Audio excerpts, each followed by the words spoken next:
We welcome you. The gentleman is recognized. Thank you, Mr. Chairman. And, Mr. Chairman, I do want to commend your staff for putting the report together. I think it identified a number of really important issues that not just face the 2017 or 2018 disasters, but certainly has identified some areas for improvement for the future disasters that we know are going to be coming. Mr. Chairman, I think it's noteworthy that since 1980, I believe we've had about 220 disasters that have cost our nation over $1 billion each, and we've spent about $1.5 trillion responding to these disasters. There is a better way. Whether it's the deaths, it's the money, there is a better way. As you know, we did pass the Disaster Reform and Recovery Act that the President has signed into law. I think that it did address a number of important issues, providing additional flexibility, providing you some additional tools, and I think better integration with the capabilities of state and local governments. But I want to be clear, we have more to do. Administrator, I do appreciate you being here, and I know you've got an incredibly tough job to do. Every disaster is unpredictable, and therefore trying to plan for that exact scenario is virtually impossible. Doesn't mean we shouldn't try, but it is virtually impossible. You and I have met a number of times, and I've expressed some frustration, and I believe you commented on some of those early on. In the disaster that we had in August of 2016, our flood, 1,000-year flood there, I've dealt with FEMA, the Corps of Engineers, with HUD, with SBA, with the United States Department of Agriculture, with the Coast Guard, and other agencies. It is incredible trying to deal with this whole alphabet soup of agencies while trying to deliver real, applicable, efficient solutions to disaster victims. Sure. One issue we're dealing with right now, FEMA under NFIP, is requiring that you have a certain freeboard for the elevation of homes under an executive order that was issued under the previous administration that has since been rescinded. HUD requires, I believe it's a 2-foot higher freeboard. So if we're using CDBG-DR dollars to recover homes, somebody complied with a FEMA standard, all of a sudden you're no longer in compliance with a HUD standard that was put together after an executive order under the previous administration that has been rescinded. These people are now not eligible to get reimbursed for rebuilding their homes. That is one example of many that is idiotic, and it is actually re-victimizing our survivors from some of these disasters. We need to continue working on making sure we do a better job integrating the efforts of the various agencies or consolidating some of these efforts within your agency. On the flood insurance program, something that has been a very hot topic here. The state of Louisiana is at the bottom of one of the largest watersheds in the world. We drain from Montana to New York, 2 Canadian provinces, all down to Louisiana. Additional development sends more water into that watershed, into our communities, which makes us more vulnerable. Number 2, as a result of the Corps of Engineers' efforts to train the river, we've lost about 2,000 square miles of our coast, making the Gulf of Mexico that much closer to us. We've got vulnerabilities from the north, vulnerabilities from the south, neither of which our citizens had a damn thing to do with.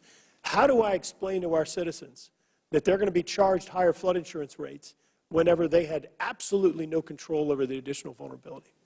So, Congressman, first of all, the DRRA is transformational for our agency, and I think there's over 64 different provisions that we're trying to get through. You've made your intent very clear. I think we're both a cut of the same piece of cloth. I think you and I are the only 2 nerds that care about that bill, but I'm excited. I'm telling you, it truly is impressive. And I'm very thankful for it. I do think that it's going to do a lot of help. We've got a long way to go. We're both very passionate, and the definition of passion is the right amount of love and anger at the same time. I want to reduce the complexity. I understand exactly what you're talking about. I do think there needs to be a consolidation of disaster recovery funds coming down. But when it comes to the NFIP, what I would ask is that instead of extending it 1 week or extending it, 3 months, can we extend it a year, but make a commitment at the end of that year that we will truly make transformational changes to the NFIP rather than kicking that can down the road because the program is not financially solvent, it's broken, and I am trying to do the best with a program that needs to be fundamentally changed to account for affordability.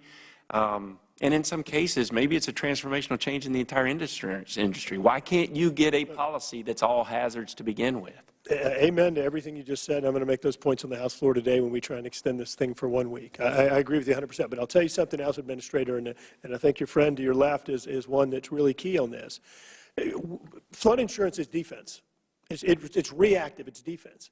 One of the most cost-effective things we can do based on countless studies is bringing an offense to the table, making sure that these guys have the tools, the resources they need to be proactive. Under the DARA bill, as you know, we did the pre-disaster mitigation at the 6%, so we're trying to bring some offense there. Under the DARA bill, we try to provide some flexibility where HMGP can be used for core projects, but we have got to continue working, which, by the way, some of your staffers are fighting us on, but it's law.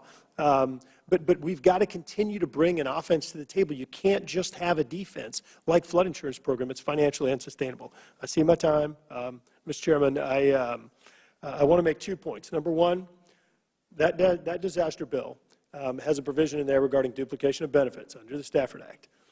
There was a 45-day clock for the administration to make a decision on a waiver request for CDBGR, SBA duplication of benefits.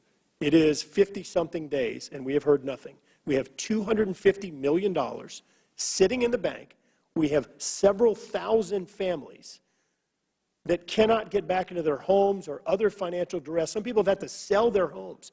The money's in the bank. It's already been appropriated. This is all about complying with the law that is not being complied with today. This is a major issue that is affecting several thousand people. I want to ask you to please engage on this. This needs to be fixed. The timeline has been passed. I hear you loud and clear. Number two, we have a number of Louisiana contractors that are doing work on the STEP program in Virgin Islands. They have been waiting several months to be paid.